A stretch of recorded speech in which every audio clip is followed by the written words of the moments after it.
Okay, who here has seen Mindhunter?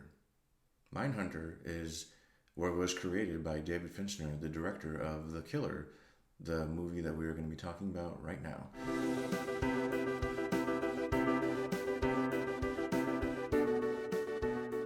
The Killer stars Michael Fassbender and Tilda Swinton. Michael Fassbender plays an assassin whose assignment doesn't go quite to plan, and as a result, some people end up coming after him, and what entails after that is basically a revenge movie.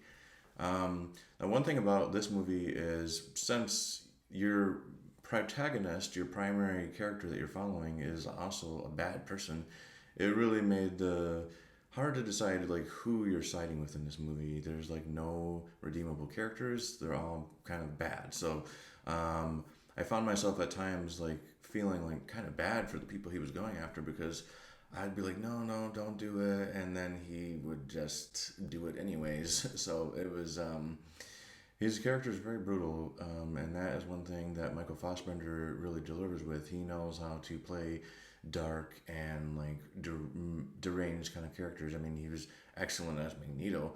He brought like a depth to Magneto that maybe even Ian McKellen didn't quite do, because he got to explore the younger Magneto and figure out his traumas and his past and how much that was shaping him. And in this movie, you don't get like any backstory to this man. You just know that he is an assassin and that he is very meticulous.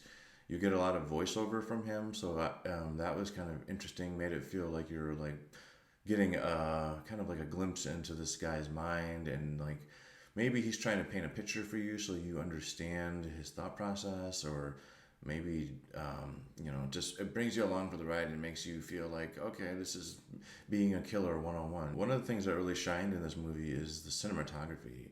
There's just like so many beautiful locations that were shown in this movie, even Florida, which was cool because that's where I live.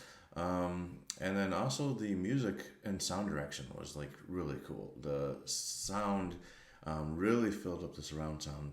I was hearing the sound of a bus go from here to there, the sound of a train go from there to here.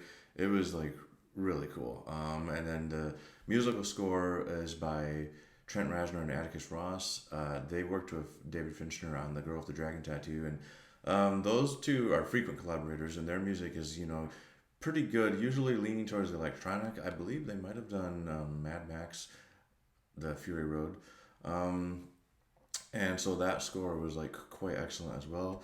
Tilda Swinton, she's not in the movie for very much, so it's hard to like completely judge, and judge her character. But the small amount that she's in this movie, she delivers.